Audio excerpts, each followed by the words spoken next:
Subtitling Zweites Deutsches Fernsehen. 2712, 2025. We are in the fourth year and on day 307 since the beginning of the full inversion. A warm welcome, I greet you, to the Daily Situation Report. Today's report shows intensifying urban battles near Huliai and Andrivka. Another major Russian assault near Dobropilya failed with heavy losses, including the death of Denis Kapustin, a notable figure in this war, as well as much more.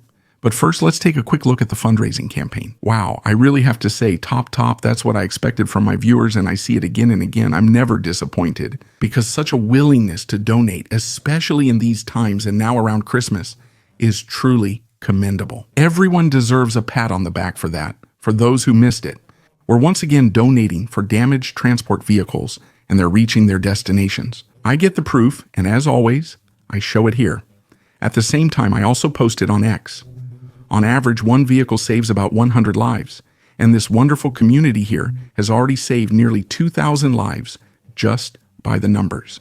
As a small thank you, the top donor will get a special tech flag.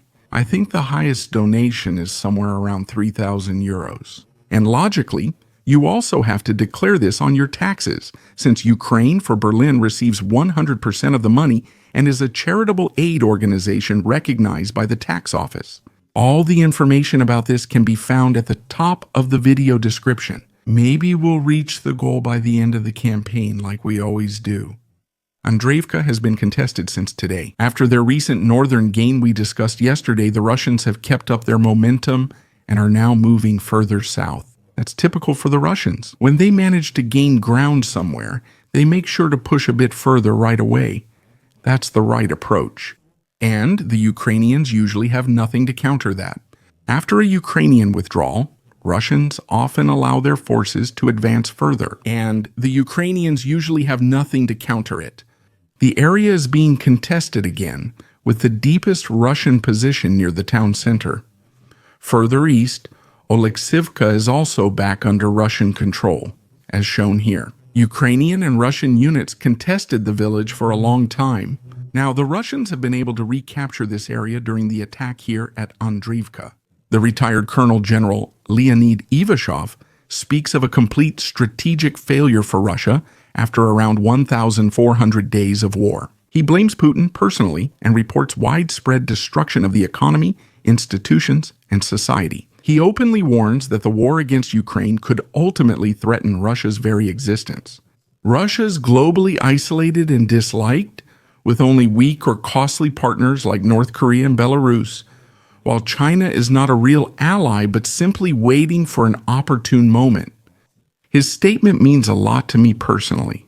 Why is that? Because he's not a follower just now realizing the war harms Russia more than it helps.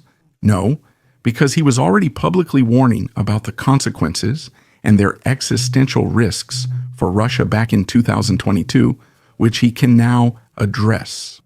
But now he is directly criticizing the president, which could very well lead to another defenestration in the coming weeks. But once again, we see that an extremely large number of people are obviously speaking out against the regime, which is not without danger in Russia. So there is a certain frustration and dissatisfaction that can be felt.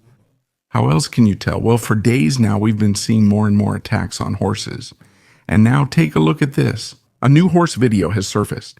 Here, they're already being driven to the front to save their strength for the next attack. At this point, I have to say that this is the first time I've been wrong in a prediction. It happened. I'm really sorry. I actually claimed that after the Russians deployed the T-60 and T-55 tanks, we would soon reach the era of World War II, and at some point we'll see the T-34 on the battlefield. At that moment, I had no idea the whole World War II era would be skipped. And now we'll find ourselves somewhere in the early years of World War I. Meanwhile, residential buildings in Kyiv once again became victims of Russian attacks. As you can see, they mainly targeted the capital. Just one day before Zelensky was to meet Donald Trump, the attack lasted 16 hours. One person reportedly died, 28 were injured, and 13 are in critical condition. A third of the city was without power for many hours, which means that besides residential buildings, the Russians were also able to hit a substation or a distribution center. Another Russian attempt to advance in Dnipropetrovsk has failed. Ukrainian forces from the 1st Corps of the National Guard Azov destroyed a tank during the advance. 9 MTLBs, a recovery vehicle, a bridge laying vehicle, which we'll revisit shortly, and several ATVs, as Russian units attempt to advance on multiple fronts. Now back to the bridge laying tank. By the way, it's just as improvised as many other things at the front. That looks really extremely interesting, and it's also the first tank I've seen in this form. I say a lot of things, but what I've never said is that the Russians don't have an extreme talent for quick improvisations. Of course, many of them are no good, but some are actually surprisingly good, considering they're homemade and mostly made from scrap. As they say, necessity drives invention. At Huliai Pole, the Ukrainians have now launched a counteroffensive after yesterday's blunder. The main focus is on recapturing the city center, while in the north they're trying to push the Russians further away from the access road. But most of the fighting is happening mainly in the city center. Russian airstrikes on the city have decreased significantly, since they themselves are also in the urban area. By now, there is hardly a fixed front line in cities, since in every residential neighborhood, Russian and Ukrainian forces can operate in a scattered manner, and sometimes they don't even know about each other. Smaller squads of 3 to 5 men often fight other squads, which largely operate independently here. The units of the 225th in any case. Anglister Regiment got offensive reinforcements due to the 425th. Anglister Regiment is now also on site and is reporting on this offensive themselves. To save resources, they proceed roughly as follows. In a drone control center, the information that the drone control center uses, they clarify. If Russian soldiers are found in buildings, Ukrainian soldiers are put on alert and deployed to the area. Before they attack, they try to neutralize any threat in the area, including inside the building with first-person view drones, while actively monitoring the situation from the air. The Ukrainians wait outside and make sure that the Russians in the house can't escape, only when it is no longer possible to fight them with drones or mortars. Because the house is barely accessible, they send their soldiers inside to clear it. That takes a bit longer than a regular attack and requires a lot of coordination, but it saves the lives of their own soldiers. Let's see how they will perform here for those who are hoping for a second Kupiansk. But it should be said that in Kupiansk we knew the Russians weren't there, and their supposed territorial gains didn't reflect reality, of course. But here at Huliai we do know that they were actually able to capture an area, most of the city, which of course means that it won't be so easy for them to regain control here. Do you still remember Denis Kapustin?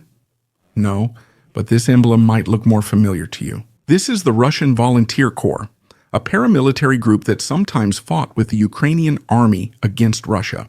It became especially well known for crossing the border into Russia, where they captured border villages and inflicted relatively heavy losses on Russian soldiers. Or sometimes they brought back one or another prisoner of war. What was special about them was definitely that the unit was made up of former Russian soldiers who fought against the regime. And Denis was the leader behind the Volunteer Corps. His Telegram channel reported he died on the night of the 27th. December, he was killed in action during a combat mission in the Zaporizhia area.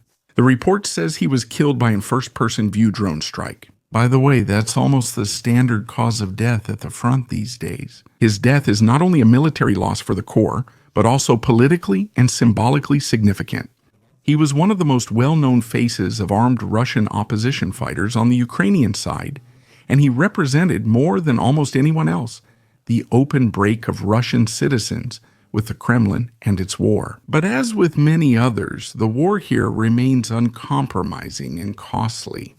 If you want to learn more about the topic, I recommend my 3-minute video from 2023, in which I briefly explain the 2 most well-known Russian units and their functions.